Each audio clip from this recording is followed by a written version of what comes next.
Hello everyone and welcome to today's webinar where we'll be going through something that is known as,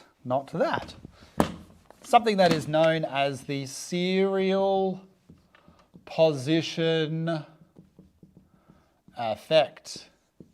With an E, not an A like I pronounced it.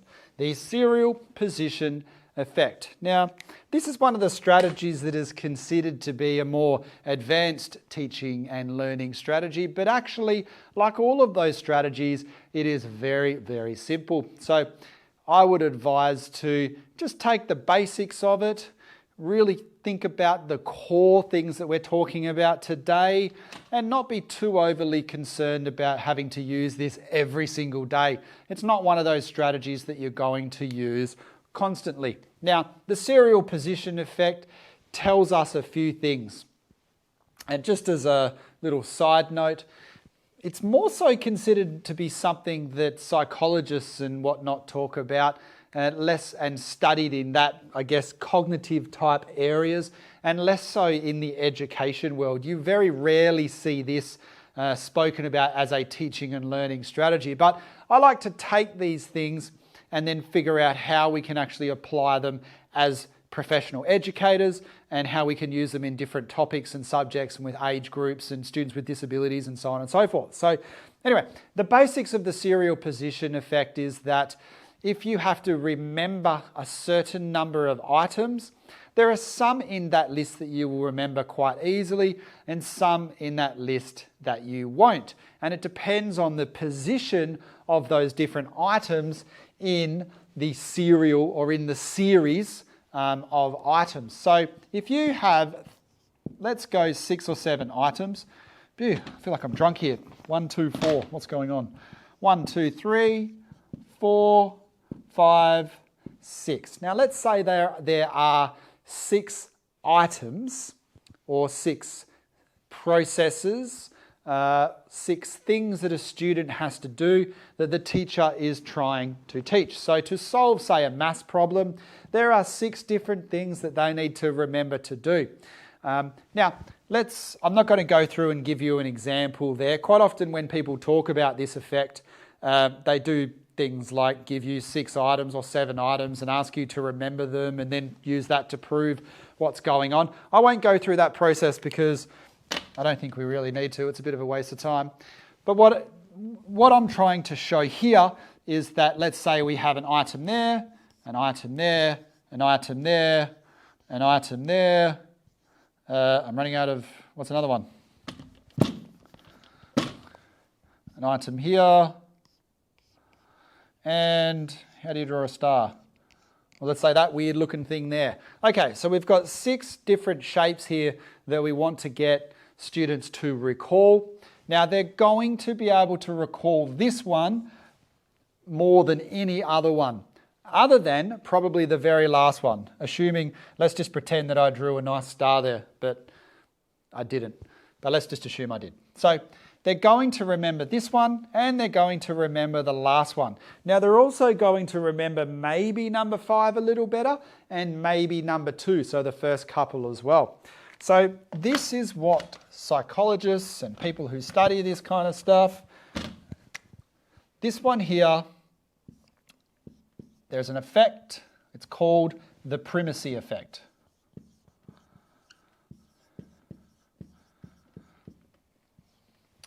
And basically because it's the first 1 or 2 things in a list, we're always going to remember those 1 or 2, the first things first. And you would know that if you've been given instructions on how to, let's say you're at a hardware store and you're given instructions on how to install something or fix something, you'll usually remember the first thing and you might remember the last thing that they told you, but everything in between kind of escapes you.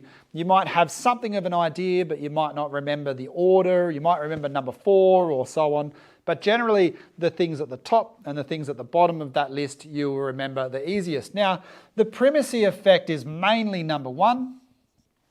And what that refers to is the fact that, again, in any list or any process, you're going to remember the first thing on a list more than anything else. And then there's number 6 down the bottom. This is called the recency effect. recency effect.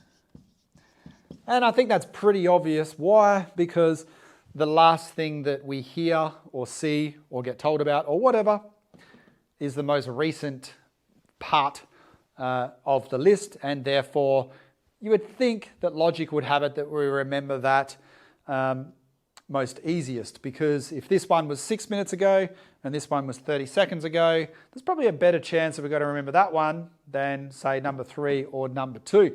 It doesn't really work out perfect, because then you would think that naturally we would remember that one most, and then that one the least next, and then that one not quite as well as 6, and slightly less than 5, but certainly better than the others. So, the theory is a little strange in that sense, and that's because of another term called cognitive bias.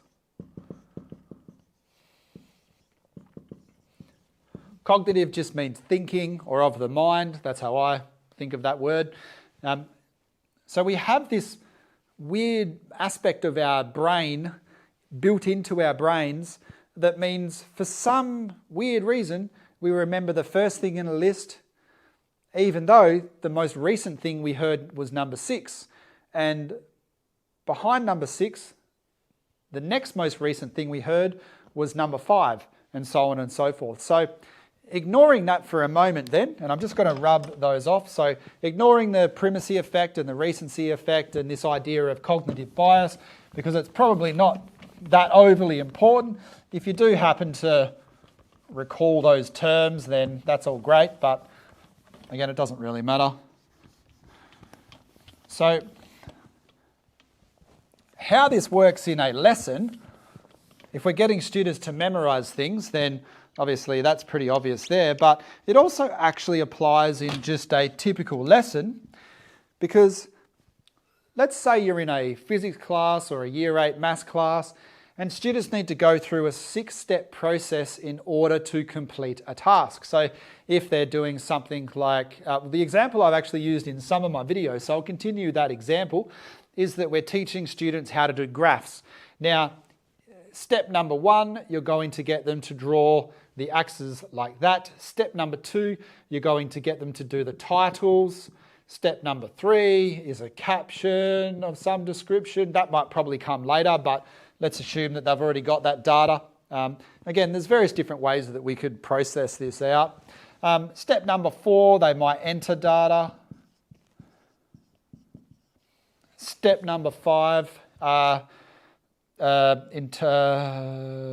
say we got 5 steps. I skipped a couple, but it doesn't really matter. No, that's what we'll do. I do need at least 6 steps in this, I'd say. Step number 5, we're going to have trend line. And step number 6 is what I was going to put before, is our interpretation. So we're going to write a small paragraph just explaining what's going on. And in the end, we want to end up with something that looks like that with all our data. Title, interpretation. Okay, so that's what we're sort of aiming for. If that doesn't make sense, don't worry about it. The only thing you need to really see is that we're creating a basic graph. People get stronger as they go to the gym. People put on weight as they eat more bad food, whatever. And there's a little process that we've used to be able to teach that. Now, if you're teaching anything, it's always important to, I guess, chunk it down into little steps, either little bite-sized bits of knowledge, and we can further chunk these into little sections as well. You might teach that lesson 1, that lesson 2, that lesson 3. You might teach those 2 together, 10 minutes on that, 10 minutes on that, whatever. So there's a range of different ways you can go about doing it, but point is, good practice always involves dividing stuff that we're trying to teach people into smaller bite-sized chunks. So now, how is that relevant to the serial position effect, you might ask? Well, it's relevant because if you teach all of this in one go, or students are trying to remember it because they're sitting a test or they're doing an activity and they don't have that information sitting there available for them to just read and then apply, what are they going to remember here? Firstly, they're going to remember that because of the recency effect. Secondly, they're going to remember that, maybe not in that order, and that's because of the primacy effect. Now, if, for example, in actual fact, what happens in the real world, in practice, in a classroom, if you've got 32 kids and you're doing this with, say, Year 6 maths, you're actually going to end up with some students remembering all of it, some students remembering the first 2 and nothing else, some remember 1, 2, 3 and can't do number 6 because it's got some English type. They're moving away from maths there and starting to have to do some English type stuff. Some will sort of not be able to do that properly, but they might be able to do that really well and so on. So there's a bit of a mixed bag. The serial position effect is not a strategy or a concept, I guess you could say, that applies 100% of the time. It's sort of a broad-based generalization. Now, there's another little effect as well that just popped into my head. I can't actually think of the name of it, but there's another effect that says that I think it's called the magic number. I can't remember, and from memory, I think it's 7. I'll have to check on that. Basically, around that number 7, people can memorize things or number 7, people can easily, in their short-term or working memory, be able to play with 7 items or 7 processes or whatever, give or take 2. So anywhere between 5 and 9, depending on the person, depending on the activity, and so forth. So if you are putting processes in place for students to follow or having items that they need to remember for whatever reason, they need to complete a task in a certain order, then that sort of magic number might give you something of an idea about the way in which you should develop that checklist. If you're teaching students how to do something, an actual skill, whether it's adults or kids or whatever, having that skill, having 15 different steps that they need to follow is going to probably not be that effective because it goes against what research has really told us, even if it's quite old sort of generalistic rules about how our brain works from a memory type point of view. Sure, once students get better at it, then they'll be able to do things automatically and they kind of flow, so they don't divide it up into different sections as much. We just do that type of learning as we're, to teach it or to learn it. But another thing that you can do, of course, is let's say that you do actually have 15 things. 3, 4, 5, 6, 7. Now, let's say you do actually have 15 things. How you would then think about teaching that is, instead of teaching a 15-step process, let's say 10 to make it easier, you would actually, no, let's go 15. You would actually teach part 1, part 2, part 3, because again, what we know, and this may seem normal and simple as I'm explaining it, you might be sitting there thinking, what? That's obvious. But in actual fact, I do a lot of work in the curriculum development sort of space for adults and who are in training and things like that. And I regularly see checklists that are like 25 things long, and sometimes you'll see number 23 is a giant paragraph and things like that. So even though it may seem obvious, and best practice, there are still plenty of examples out there of when teachers, curriculum developers, professional developers or instructional designers and whatnot are designing things in ways that don't really necessarily or don't always follow best practice. So in that case, if you have 15 things, given what we know about this type of thing and given what we know about that and the serial position effect, then you can divide it up into 3 different sections and do it that way. So that's another way of dividing things and chunking things down. I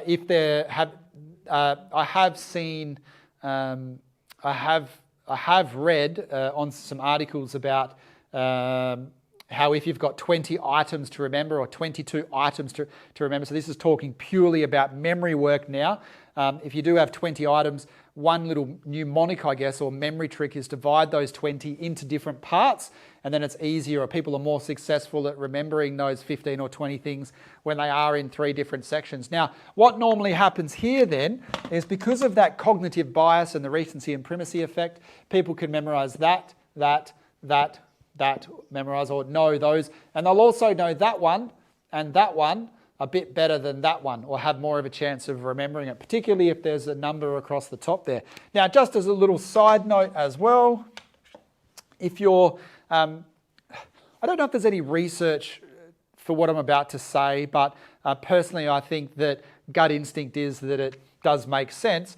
The serial position effect, I like to take it to the next step and think about how we use it not only here, but also in when we're planning out activities over a period of a lesson. So if you have a standard lesson that goes from 0 to 60, and you're dividing that lesson up into, say, 6 different sections, have a think about what you're teaching and when. So what you're teaching here, people are much more likely to remember than what you're teaching, make it a bit more obvious, because here, and what you're teaching there. So that's just, if possible, if you're not following some natural sort of process that builds like that and that are sort of connected, and you do need to stick to that logical sequence, but have a think about what you do in the first 10 or 15 minutes of a lesson and what you do in the last 6 or 7 minutes of a lesson. They're the aspects that students are going to remember the most. Just the same as in this particular activity or this particular webinar here,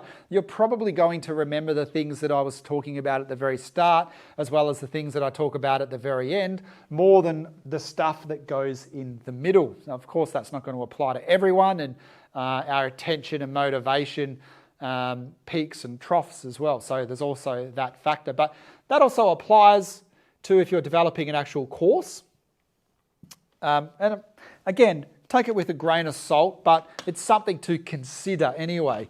Whatever topic you teach here and whatever topic you teach here is more likely to be remembered, and for most students, for a lot of students, than the, say, 7 or 8 topics that go in the middle. Now, obviously, this can be week 0, and this might be, say, week 52.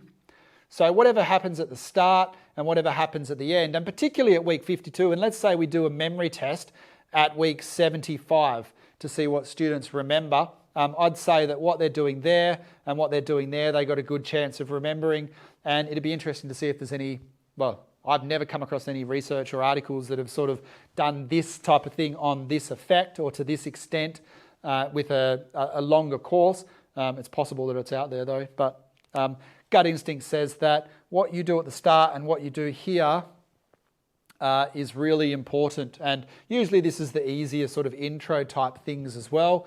And at the end is usually, I guess, where it all kind of comes together. So that also helps us remember things later on. But I guess in this sense, we're also talking about those programs where you're dividing it up into chunks that are not necessarily connected to each other. So that's just something to think about. And like I said, not necessarily based on any peer-reviewed research or anything like that, but certainly the serial position effect as far as remembering things, and that 7 give or take 2. I think they call that the magic 7 or something like that. You'll have to look that up. That wasn't the purpose of this video. It was just something that popped into mind. Certainly that is well known in the, I guess, the psychology sort of side of things. Less so in the teacher world or the education world. So that's the serial position effect and my take on how you can use it in the classroom environment.